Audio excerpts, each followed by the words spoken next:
Hey there, how you doing? Charlie Winters here with horse racing tips and football selections for Saturday, the 14th of December. Well, this is a very quick video. It isn't a complete video. I will be having another look on Saturday morning. What I want to do is I'm going to tell you these selections. I'm going to update the football roughly around lunchtime. I never say lunchtime, dinner time, 12, 12 dinner time. 12 lunchtime, whatever you want to call it. Um, I'm getting a bit overwhelmed by the racing, as in, like, there's an awful lot of racing. I just can't get my head around it. So I've chosen some selections that I really like the look of. The big prices, and you will see that definitely in the second bet. So I'll tell you what I'm going to do is I will leave a link to the channel below.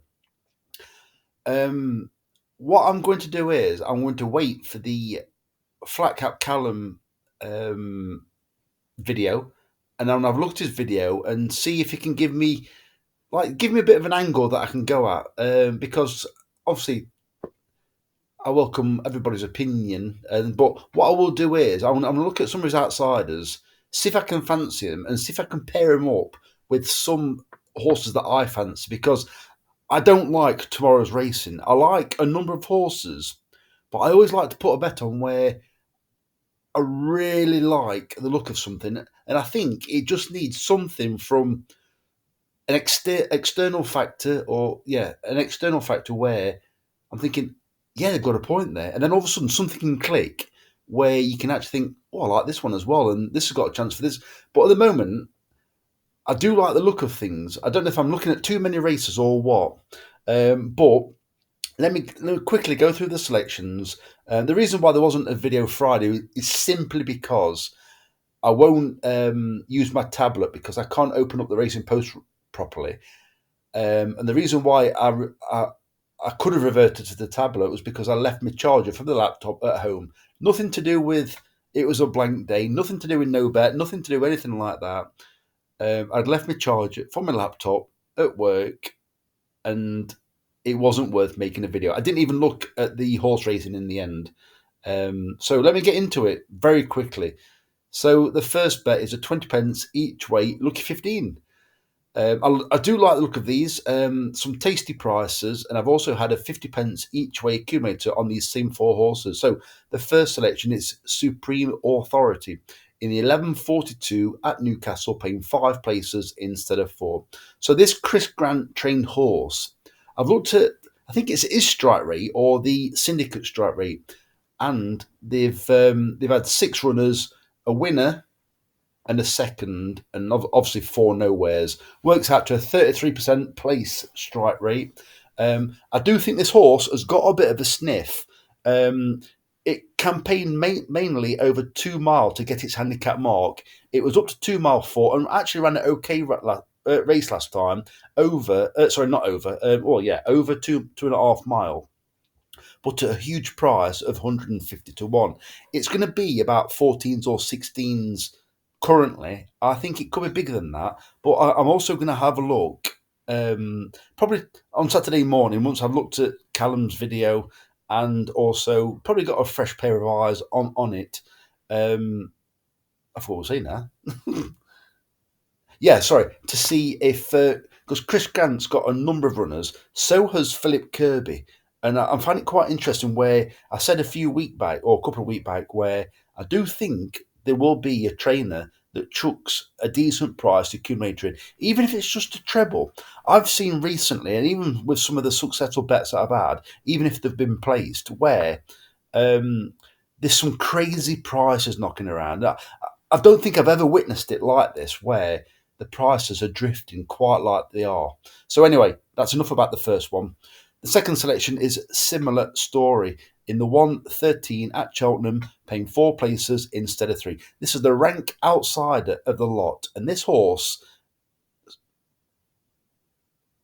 I'm sure it's a rank outside. Hold on, let me just.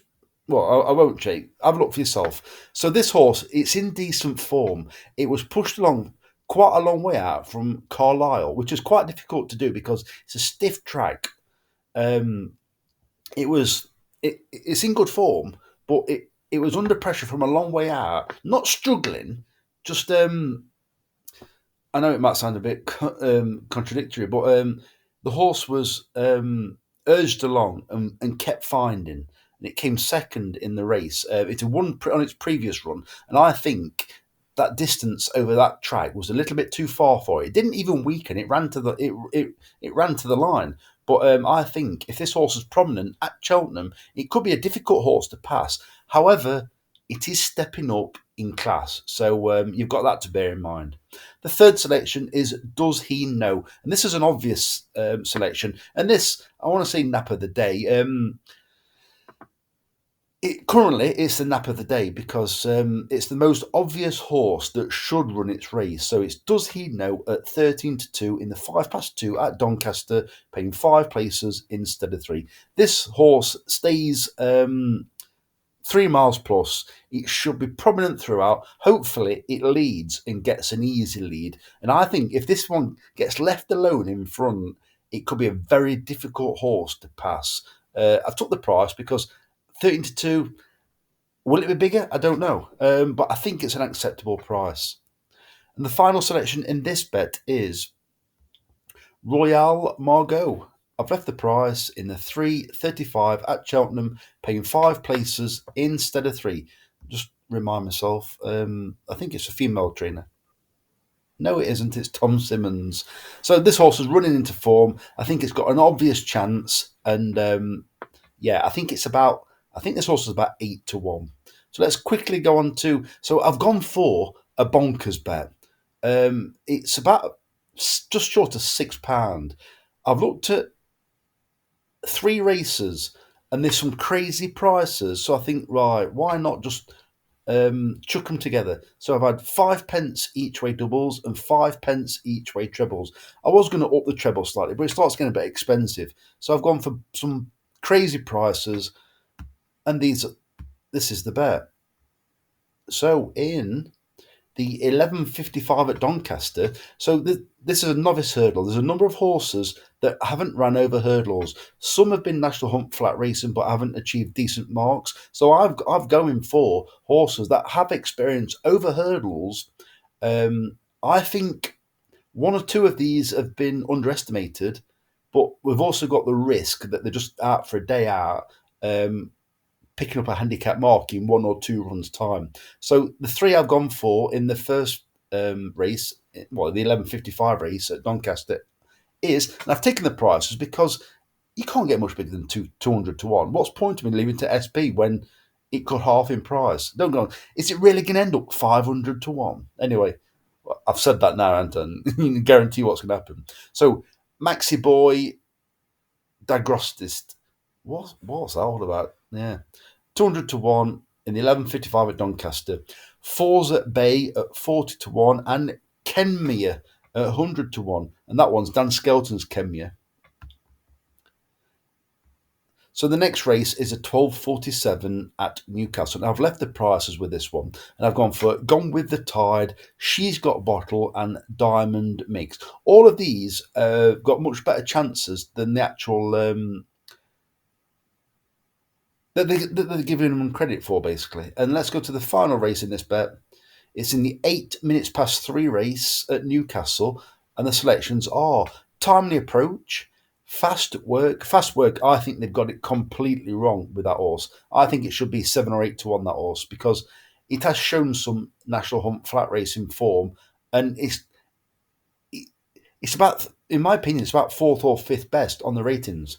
And then finally, Elusive Warrior, because I can't get my head around this one, because it was mid division, headway, prominent, weakened gradually from 4 out, but still beaten 60 odd lengths or 40 odd lengths. I'm like, I can't quite understand it, but I've had to chuck it in.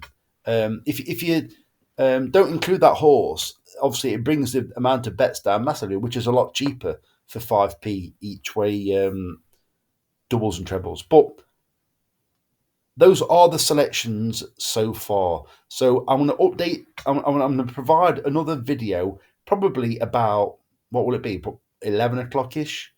I'm going to have a look through Flat Cat Callum's selections, pick a few out. If I fancy them. If not, I'll just pick my own out. But I just need a bit of I don't even know what the word is. I'm tired. I just need a bit of not motivation, but anyway, let's talk about briefly what happened the other day. 16 to 1 minute, 6 to 1 minute, non-runner. I think it was, what was it, £7. In fact, I don't even know how much return. It was a few days ago, a couple of days ago now. I think it was £23 return for £7 stake, I think. Anyway, those are the selections so far for Saturday. I feel a bit under the weather, actually. Not poorly, just drained, I think.